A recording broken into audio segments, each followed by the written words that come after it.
እንኳን ወደ ህንድ ፊልም ማጠቃለያ ጦቢያ ቲዩብ በሰላም መጣችሁ። ዛሬ በ2021 የወጣውን ፑሽፓ ዘ ራይዝ የተሰኘውን የአክሽን ድራማ ፊልም አሳያችኋለሁ። አስቀድሜ ልንገራችሁ፣ ተጠንቀቁና በጥሩ ሁኔታ ተከታተሉኝ። ፊልሙ የሚጀምረው በጃፓን ሀገር ውስጥ በሚገኝ እጅግ ውብ የሰርግ ሥነ ሥርዓት ነው። ለሙሽሪት ሴትየዋ ቀይ የሰንደል እንጨት ከተባለ ብርቅዬ ቁሳቁስ የተሠራ እጅግ ውብና ውድ ጊታር በስጦታ ይበረከትላታል። ይህ ልዩ የእንጨት አይነት በሚያስደንቅ ሁኔታ ውድ ሲሆን ከህንድ ውጭ በየትኛውም ቦታ ሊበቅል አይችልም። የዚህ ቀይ የሰንደል እንጨት ዕቅረትና ውድነት የሚታወቀው የዓለም አቀፍ ፍላጎትን ለማሟላት ሲባል በብዛት ከህንድ በኮንትሮባንድ ስለሚወጣ ጭምር ነው። ሆኖም ግን የዚህ ታሪክ ትኩረት በቀዩ የሰንደል እንጨት ላይ ሳይሆን በዚህ የኮንትሮባንድ ሕገወጥ ቡድን ውስጥ በጥልቀት ስለሚሳተፍ አንድ የቀን ሠራተኛ ነው። በመቀጠል ታሪኩ ወደ አንድ አስጨናቂ ትዕይንት ይሻገራል። በዚህም የፖሊስ መኪና አንድን የጭነት መኪና ሳያቋርጥ ሲያሳድድ ይታያል። እዚህ ላይ ነው በአሉ አርጁን ወደ ተጫወተውና ብልህና ተንኮለኛ የቀን ሠራተኛ ወደ ሆነው ዋና ገጸ ባህሪ ፑሽፓ የምንስተዋወቀው። የፖሊስ መኪናው እየተቃረበ ሲመጣ ፑሽፓ እንዳይያዝ ለፖሊስ መኮንኖቹ ጉቦ ለመስጠት ይሞክራል። እርሱ ቢሞክርም ፖሊሶቹ ግን ፍንክቻ አላሉም። በዚህ ጊዜ ፑሽፓ ተሳስታችሁ ሰምታችኋል፣ ለአንዱ ሰው ሳይሆን ለሁሉም በአጠቃላይ 100,000 ሩፒ ነው ያልኩት በማለት ነገሩን ወደ እሱ ጥቅም ለማዞር ለእያንዳንዱ መኮንን 100,000 ሩፒ ለመስጠት ማለቱን ያብራራል። በጉቦው የተደሉት ፖሊሶች በመጨረሻ ማሳደዳቸውን ያቆማሉ። ይህም ፑሽፓ እንዲያመልጥ ዕድል ይሰጠዋል። በመቀጠል ታሪኩ ወደ ከአንድ ዓመት በፊት ወደ ነበረው የኋላ ትውስታ ይሸጋገራል። ከዚህ በኋላ ፑሽፓ ቀደም ሲል በአንድ ፋብሪካ ውስጥ ተቀጥሮ ይሠራ እንደነበረ፣ ነገር ግን ከፋብሪካው ባለቤት ጋር በማይስማማው አስቸጋሪ ጠባዩ ምክንያት ከሥራው እንደተባረረ እንረዳለን። ከሥራ አጥነት ጋር የተጋፈጠው ፑሽፓ አዳዲስ ዕድሎችን መፈለግ ይጀምራል። በዚህ ጊዜ ሁለት አማራጮች ይቀርቡለታል። የመጀመሪያው አማራጭ በቀን 100 ሩፒ የሚከፍል የተለመደ ሕጋዊ ሥራ ሲሆን፣ ሁለተኛው አማራጭ ደግሞ በቀን 1000 ሩፒ የሚያስገኝ ከፍተኛ ገቢ ያለው ሕገወጥ ሥራ ነው። በከፍተኛ ገቢው ማባቢያ የተነሳሳው ፑሽፓ ሁለተኛውን አማራጭ ይመርጣል። ጓደኛው ኬሻቭን በዚህ አደገኛ ጥረት ውስጥ አብሮት ለመሳተፍ ይወስናል።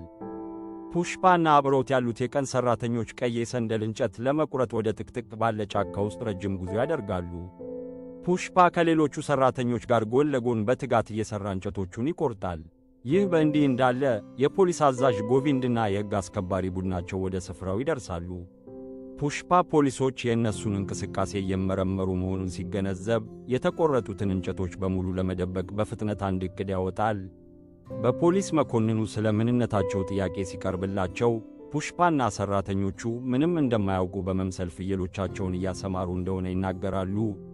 የፖሊስ መኮንኑ ምንም እንኳን ቢጠራጠርም ጥፋተኛ ማድረጊያ ተጨባጭ ማስረጃ ባለማግኘቱ በብስጭት አካባቢውን ጥሎ ይሄዳል።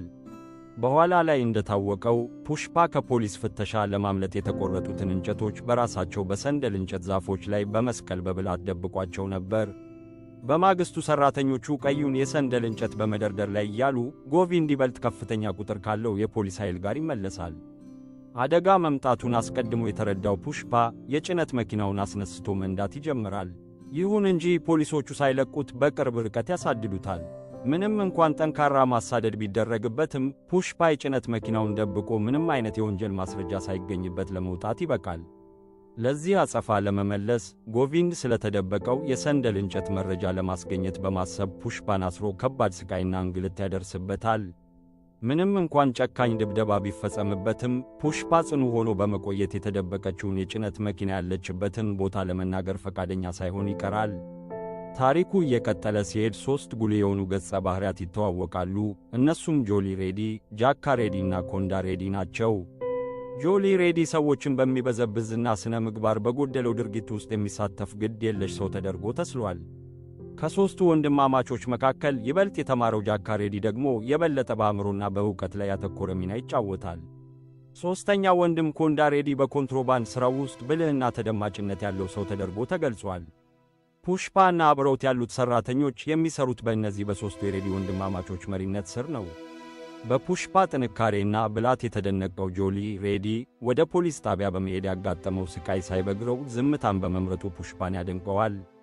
የደረሰበት ከባድ ስቃይ ሳይበግረው ዝም ማለቱን ካደነቀ በኋላ ለፑሽፓ እንዲህ ይለዋል፣ ፖሊስ ያን ያህል ክፉኛ እየገረፈ እንኳ የእንጨቱ ባለቤት ማን እንደሆነ እንዳልተናገርክ ሰምቻለሁ። በመቀጠል ጃክ ካሬዲ የተደበቀው ዕቃ ያለበትን ቦታ እንዲነግራቸው ፑሽፓን ይጠይቀዋል። ፑሽፓ ግን ለዚህ መረጃ 500,000 ሩፒ በመጠየቅ ምላሽ ይሰጣል። ገንዘቡ ከተሰጠው የጭነት መኪናው ያለችበትን ቦታ ለመናገር ይስማማል። የሬዲ ወንድማማቾች መኪናዋን ወደደበቀበት ስፍራ ከፑሽፓ ጋር አብረው ይሄዳሉ። ፑሽፓ መኪናዋን በኩሬ ውስጥ እንደደበቃት ያሳያቸዋል። ይህም ማንም በቀላሉ ሊደርስባት እንዳይችል አድርጓታል። ወንድማማቾቹ የጠየቀውን 500,000 ሩፒ ለፑሽፓ አስረክበው በታክሲ ተሳፍሮ እንዲሄድ ይነግሩታል።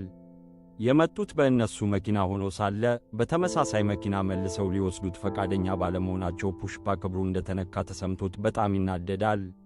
በመሆኑም ጓደኛውን ኬሻቭን ልክ እንደ ጆሊ ሬዲ አይነት አዲስ ቫን መኪና እንዲገዛለት ያዘዋል። ኬሻቭም ትዕዛዙን ፈጽሞ ለፑሽፓ ቀይ ቫን መኪና ይገዛለታል። ይህ በእንዲህ እንዳለ ኮንዳ ሬዲ የፖሊስ ፍተሻ እየጠነከረ መምጣቱ የሰንደል እንጨቱን ለማጓጓዝ ሥራውን እያወሳሰበው በመሆኑ ከጊዜ ወደ ጊዜ ስጋቱ እየጨመረ ይሄዳል። ፑሽፓ ይህንን ችግር ለመቅረፍ አንድ አዲስ የፈጠራ ሐሳብ ያቀርባል። የሰንደል እንጨቱን በወተት ታንከሮች ውስጥ መደበቅን ይጠቁማል። ታንከሩን ለሁለት ዓላማ በሚያገለግል መልኩ በመቅረጽ የታችኛውን ክፍል በሰንደል እንጨት፣ የላይኛውን ክፍል ደግሞ በወተት ይሞሉታል። ይህ ብልህ ዕቅድ ፖሊሶች ወተት ብቻ እየተጓጓዘ እንደሆነ ስለሚገምቱ ያለምንም ጥርጣሬ የፍተሻ ኬላዎችን ለማለፍ ያስችላቸዋል። በዚህም ምክንያት ኮንዳ ሬዲ ዋጋው 10 ሚሊዮን ሩፒ የሚያወጣውን የሰንደል እንጨት በሰላም አጓጉዞ ለማድረስ ለፑሽፓ 500,000 ሩፒ ክፍያ ያቀርብለታል። ሆኖም ግን ፑሽፓ ከጠቅላላው የሰንደል እንጨት ዋጋ ላይ 4% ብቻ እንደሚከፍለው በመናገር እያንዳንዱን ሰው ያስገርማል። ኮንዳ ሬዲ ተጨማሪ 100,000 ሩፒ አቅርቦለት እያለ ለምን ይህንን ውሳኔ እንደወሰነ ኬሻቭ ሲጠይቀው ፑሽፓ ምክንያቱን ያስረዳዋል። እርሱ እንደ ማንኛውም ተራ ሠራተኛ በተቆረጠ ቋሚ ክፍያ ላይ ፍላጎት እንደሌለው ግልጽ ያደርጋል። ይልቁንም በንግዱ ውስጥ አጋር በመሆን ከትርፉ መካፈል ይፈልጋል። የፑሽፓ ምኞትና ዓላማ የነበረው ማዕረጉን ከተራ የቀን ሠራተኛነት ወደ ዋና የኮንትሮባንድ ሥራው ተዋናይነት ማሳደግ ነበር። በሚቀጥለው ትዕይንት ላይ ፑሽፓ በረሽሚካ ማንዳና ወደ ተጫወተችው ስሪቫሊ ወደ ተባለች ወጣት ሴት ያለው ፍቅር እያደገ ሲሄድ እንመለከታለን። እሷ የፑሽፓ አብሮ አደግ የሥራ ባልደረባ ልጅ ስትሆን የወተት አቅራቢ ሆና ትሠራለች። ፑሽፓ በእሷ ፍቅር እጅግ የተማረከ በመሆኑ ጓደኛውን ኬሻቭን ስሪቫሊ እያየችኝ ነው እያለ በተደጋጋሚ ይጠይቀዋል። ይሁን እንጂ እሷ ለፑሽፓ ትኩረት ምንም ደንታ የሌላት ሲሆን ልታስተውለውም አልቻለችም። ፑሽፓና ቡድኑ የተሳካ የኮንትሮባንድ ሥራቸውን በመቀጠል በፈጠሩት ብልህ ዘዴ ምክንያት ከፖሊስ ፍተሻ ማምለጥ ችለዋል። ነገር ግን ፖሊሶች አንዲትን የወተት ጭነት መኪና ለመመርመር ሲወስኑ ዕድላቸው ይለወጣል። በፍተሻው ወቅት መኮንኑ የመኪናውን የላይኛውንና የታችኛውን ክፍል ሲያንኳኳው የተለያየ ድምፅ እንደሚያወጣ ያስተውላል። ይህ የድምፅ ልዩነት ጥርጣሬን በመቀስቀሱ መኮንኑ በመኪናው ውስጥ የተደበቀ ሕገወጥ ዕቃ ሊኖር እንደሚችል ይገምታል። ፖሊሶቹ የስሪቫሊ አባትን ጨምሮ በርካታ ጥፋተኞችን በቁጥጥር ስር ያውላሉ። በመጨረሻም ጎቪንድ ስለ ቀይ የሰንደል እንጨት መጋዘን መረጃ ለማግኘት በማሰብ በቁጥጥር ስር የዋሉት ሰዎች ለእሱ እንዲሰሩ የጥቅም ጥያቄ ያቀርብላቸዋል።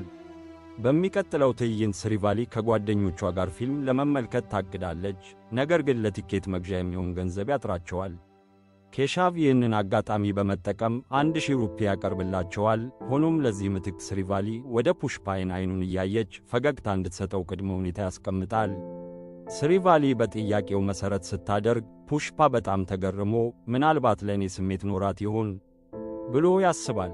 ይሁን እንጂ የስሪቫሊ ምላሽ የነገሩን እውነታ በገንዘብ የተደረገ መሆኑን ግልጽ ስለሚያደርግበት ፑሽፓ በአፍረት ይዋጣል።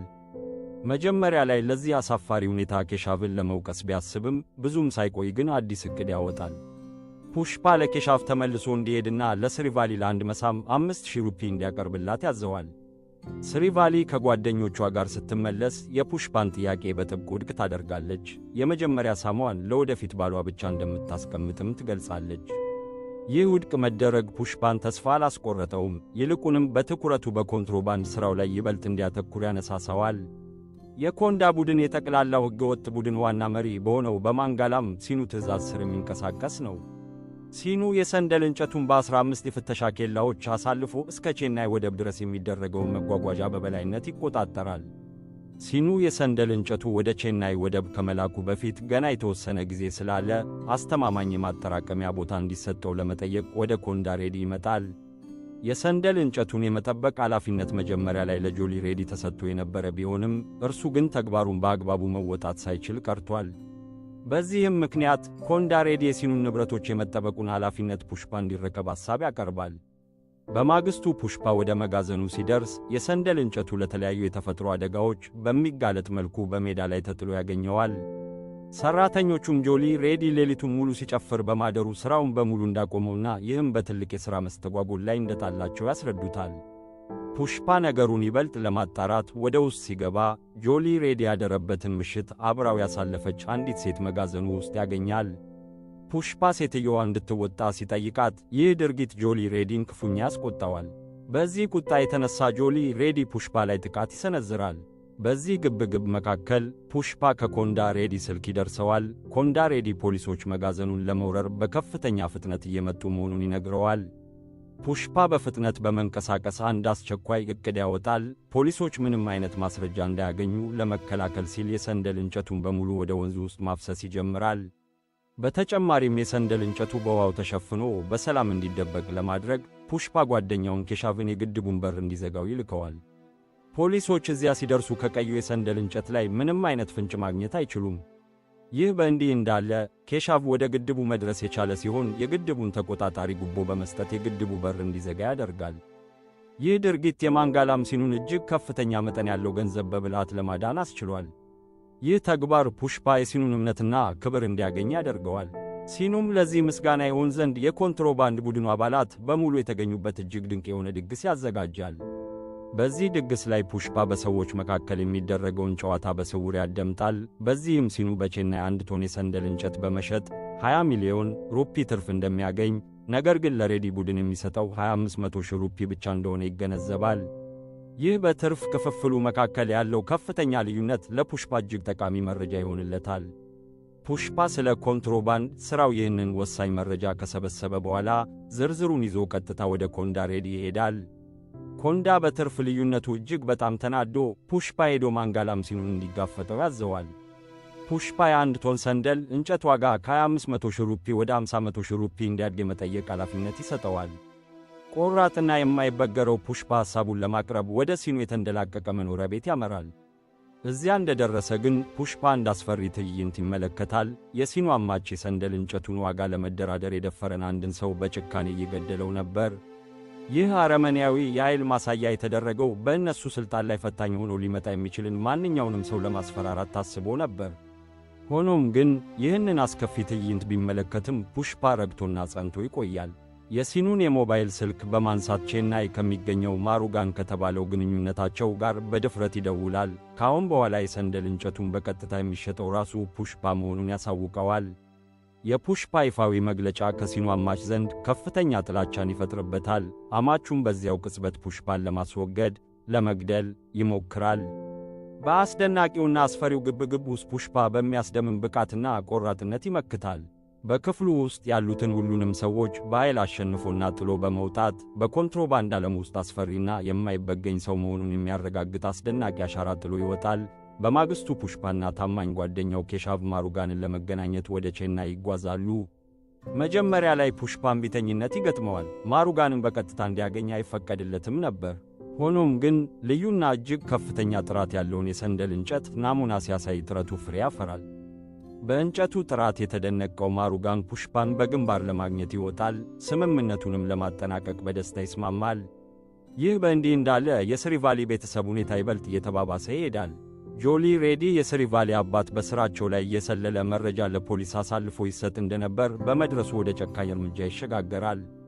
የስሪቫሊ አባት ለከባድ ስቃይ ይዳረጋል። ጆሊ ሬዲም በስሪቫሊ ላይ አስነዋሪ ጥያቄ ያቀርባል። አባቷ እንዲፈታላት ከፈለገች ሌሊቱን ከእሱ ጋር ማሳለፍ እንዳለባት ይነግራታል። አባቷን ለማዳን እጅግ የጨነቃት ስሪቫሊ እርዳታ ፍለጋ ወደ ፑሽፓ ትመጣለች። ፑሽፓም ከፍተኛ ዋጋ በሚያስከፍል ፍልሚያ ጆሊ ሬዲን ለመጋፈጥ ይሄዳል። በነበረው ብርቱ ጦርነት ፑሽፓ ጆሊ ሬዲን በከባድ ፍልሚያ በማሸነፍ ክፉኛ ይደበድበዋል። በደረሰበት ከፍተኛ ጉዳት ምክንያት ጆሊ ሬዲ ምንም መንቀሳቀስ የማይችልበት ደረጃ ላይ ደርሶ ወደ ሆስፒታል ይወሰዳል። ይህ ድርጊት በሬዲ ወንድማማቾችና በፑሽፓ መካከል የነበረውን ግንኙነት ሙሉ በሙሉ ወደ ጠላትነት ይቀይረዋል። የጆሊ ሬዲ ወንድሞች የሆኑት ኮንዳ ሬዲ እና ጃካ ሬዲ በፑሽፓ ላይ ደም ለመመለስና እሱን ለማጥፋት ይምላሉ። ይሁን እንጂ ፑሽፓ ወደ ኋላ አያፈገፍግም። ይልቁንም የራሱን የተደራጀ የኮንትሮባንድ ቡድን በመመስረት ሥራውን በከፍተኛ ደረጃ ያሰፋዋል። በቀጥታ ከቼናዩ ማሩጋን ጋር በመገናኘትና የራሱን አዳዲስ ስልቶች በመጠቀም በአካባቢው ላይ ተጽዕኖ ፈጣሪና እጅግ ሀብታም የኮንትሮባንድ ንጉሥ መሆን ይጀምራል። ይህ በእንዲህ እንዳለ ከብዙ ውጣ ውረድ በኋላ በፑሽፓ ጀግንነትና ታማኝነት የተማረከችው ስሪቫሊ ለእሱ ያላትን ፍቅር ትገልጻለች። ሁለቱም ለመጋባት ይስማማሉ። ታሪኩ ወደ ማጠቃለያው ሲቃረብ ማንጋል አምሲኑ እና ኮንዳ ሬዲ ፑሽፓን ለማስወገድ ዕቅድ ያወጣሉ። ነገር ግን ፑሽፓ ቀድሞ በመንቃት ኮንዳ ሬዲን ይገድለዋል። በዚህም የጥቁር ገበያውን የበላይነት ሙሉ በሙሉ በእጁ ያስገባል። ነገር ግን ፊልሙ በዚህ አያበቃም። በትዕቢቱና በማን አለብኛነቱ ሲገሰግስ የነበረው ፑሽፓ በፍጻሜው ላይ አምባገነንና ጨካኝ ከሆነው አዲሱ የፖሊስ ኤስ ፒ ባንዋር ሲንግ ሸካዋት ጋር ይጋፈጣል። ይህ ግጭት የሁለቱም ኩራትና ሥልጣን መለኪያ የሚሆን ሲሆን ለቀጣዩ የፊልሙ ክፍል ፑሽፓ ሁለተኛ ትልቅ መነሻ በመሆን የመጀመሪያው ክፍል ይጠናቀቃል። ሆኖም ግን የፑሽፓ ስኬት ያለምንም ፈተና አልነበረም። ብዙም ሳይቆይ ፋሃድ ፋሲል ከተጫወተው ባንዋር ሲንግ ሸካዋት ከተባለው አዲሱ የፖሊስ የበላይ ተቆጣጣሪ ጋር ይጋፈጣል። ከስሪቫሊ ጋር ለሚያደርገው ሰርግ እየተዘጋጀ የነበረው ፑሽፓ ባንዋርን ወደ ሰርጉ ሥነ ሥርዓት ለመጋበዝ ወደ ፖሊስ ጣቢያ ያመራል። ነገር ግን ሞቅ ያለ አቀባበል ከማግኘት ይልቅ ከባንዋር ከፍተኛ ንቀትና ውርደት ይገጥመዋል። ባንዋር የፑሽፓን ማንነት በማሳነስና በማንኳሰስ ያባርረዋል።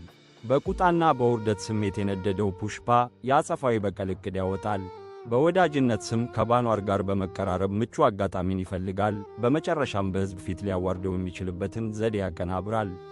የፑሽፓ የሰርግ ዕለት ሲቃረብ በሰርጉ ስፍራ ላይ የነበረው ጉጉትና መነቃቃት በጉልህ ይታይ ነበር። እንግዶችና የቤተሰብ አባላት ፑሽፓን በጉጉት ይጠባበቁ ነበር። ነገር ግን ፑሽፓ በሰርጉ ቦታ ላይ አልተገኘም። ይልቁንም ከአዲሱ ወዳጁና አለቃው ኤስ ፒ ባንዋር ሲንግ ሸካዋት ጋር አብሮ መጠጥ በመጠጣት ላይ ነበር። ይህ ተራ የመጠጥ ግብዣ አልነበረም። የፑሽፓን የበላይነት በድጋሚ ለማረጋገጥና አስተማማኝ የኃይል መልእክት ለማስተላለፍ በጥንቃቄ የተቀየሰ ዕቅድ አካል ነበር። ፑሽፓ በብልሃት የባንዋርን ሽጉጥ በመቀማት ልብሱን በሙሉ እንዲያወልቅ ያስገድደዋል። አሁን ላይ ሙሉ በሙሉ ራቁቱን የሆነው ባንዋር በሕዝብ ፊት እየታየ በእግሩ ወደ ፖሊስ ጣቢያ እንዲመለስ ይገደዳል። ይህ በሕዝብ ፊት የተፈጸመው ከፍተኛ ውርደት ፑሽፓ የነበረበትን የክብር ዕዳ ለመክፈልና የእሱን የበላይነት በድጋሚ ለማወጅ የተጠቀመበት የበቀል መንገድ ነበር። ይህ በእንዲህ እንዳለ ፑሽፓ በሰርጉ ላይ እጅግ አስገራሚ አገባብ ያደርጋል። ልብሱን አውልቆ ራቁቱን ሆኖ ወደ ሰርጉ ስፍራ በመመለስ በቦታው የነበሩትን ታዳሚዎች በሙሉ በድንጋጤ እንዲዋጡ ያደርጋል።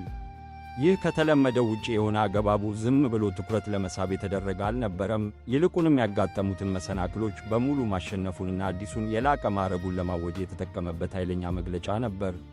ምንም እንኳን ሁኔታው የተመሰቃቀለና አመለካከቱ ከተለመደው ውጪ ቢሆንም ፑሽፓ ከስሪቫሊ ጋር ያለውን ጋብቻ ያጠናቅቃል። ይህም ከተራ የቀን ሠራተኛነት ተነስተው በኮንትሮባንድ ዓለም ውስጥ ተደማጭነት ያለው ሰው ለመሆን ያደረገውን አስቸጋሪና ውጣ ውረድ የበዛበት ጉዞ ፍጻሜ ያመለክታል። ይህ የፑሽፓ የሕይወት ምዕራፍ በጋብቻው ይዘጋል። ይህም የአንድ ምዕራፍ ማክተሚያና ሥልጣንና ክብርን ለማግኘት በሚያደርገው ጥረት ውስጥ የሌላ አዲስ ምዕራፍ መጀመሪያ መሆኑን ያበስራል። የፊልሙ ታሪክ በዚህ ያበቃል። ተጨማሪ መሰል ማጠቃለያዎችን ለመመልከት ሰብስክራይብ ማድረጋችሁንና የደውል ምልክቱን ማብራታችሁን እንዳትረሱ። ስለ ተመለከታችሁ እናመሰግናለን። ደህና ሰንብቱ።